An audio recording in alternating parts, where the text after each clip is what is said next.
മാന്യദാസന് വന്ദനം.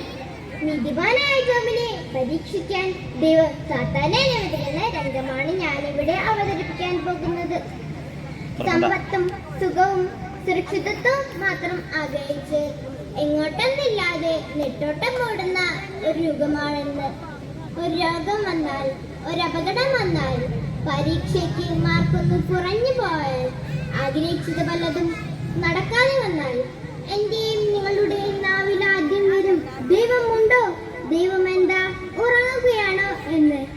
ഏറ്റവും ശക്തമായ വേദനയ്ക്ക് നടുവിൽ നിന്നും ഒന്നുമില്ലായ്മയിൽ നിന്നും ദൈവം തന്നു, ദൈവം എടുത്തു, ദൈവത്തിന്റെ നാമം മഹത്വപ്പെടട്ടെ എന്ന് പറഞ്ഞ വിശുദ്ധ ഗ്രന്ഥത്തിലെ ജോബിനെ പരീക്ഷിക്കാൻ ദൈവം സാത്താനെ അനുവദിക്കുന്ന രംഗമാണ്. അങ്ങനെക്ക് തന്ന ദാനങ്ങൾക്കും സൗഭാഗ്യങ്ങൾക്കും ഞാൻ അങ്ങേക്ക് നന്ദി പറയുന്നു.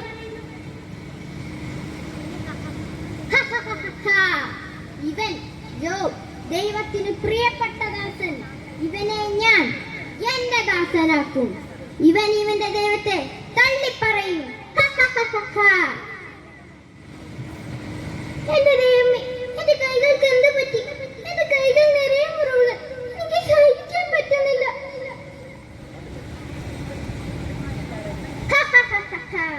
ഇവൻ ഇപ്പോൾ ദൈവത്തെ വാഴ്ത്തിപ്പാടുന്നു.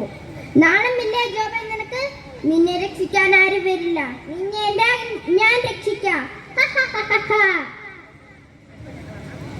ഇല്ല, ഞാൻ എന്റെ ദൈവത്തെ തള്ളി പറയില്ല. പോകാനല്ലേ പറയുന്നത്?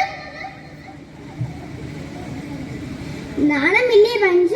നിങ്ങൾ നിങ്ങളുടെ ഭക്തി മുറുക്കെ പിടിച്ചോ. എനിക്ക് വയ്യ നിങ്ങളെ നോക്കാൻ, ഞാൻ പോകുകയാണ്. നിന്റെ ഭാര്യ നിന്നെ ഉപേക്ഷിച്ചു, നിന്റെ മക്കൾ നിന്നെ വലിച്ചെറിഞ്ഞു, നിന്റെ കൂട്ടുകാർ നിന്നെ പിരിഞ്ഞു. ഇവയെല്ലാം ഞാൻ നിനക്ക് തരാം. നീ എന്നോട് പ്രവർത്തിക്കുക, എന്നെ ആരാധിക്കുക.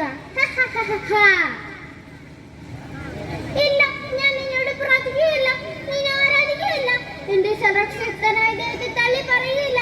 ദൂരെ പോ സാത്താനെ, നീ ദൂരെ പോ. യഹോവയുടെ നാമത്തിൽ ഞാൻ പറയുന്നു, സാത്താനെ ദൂരെ പോ.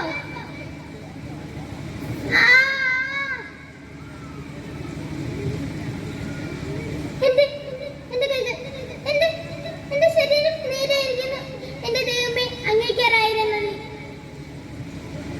കൂട്ടുകാരെ, സന്തോഷിക്കുമ്പോൾ ദൈവത്തോട് ചേർന്ന് കിടന്ന് ചിരിക്കാനും, കരയുമ്പോൾ ദൈവത്തോട് മാറോട് ചേർന്ന് കിടന്ന് കരയാനും, ജോബിനെ പോലെ എല്ലാറ്റിനും അവിടെ അങ്ങ് ഇത്രത്തോളം അനുഗ്രഹിക്കാൻ ഞാനും എൻ്റെ കുടുംബവും എന്താക്കുമെന്ന് കരങ്ങൾ കൂപ്പി പറയാനും നമുക്ക് ഓരോരുത്തർക്കും സാധിക്കട്ടെ എന്ന് ആശംസിച്ചുകൊണ്ട് നിർത്തുന്നത്. നന്ദി, നമസ്കാരം.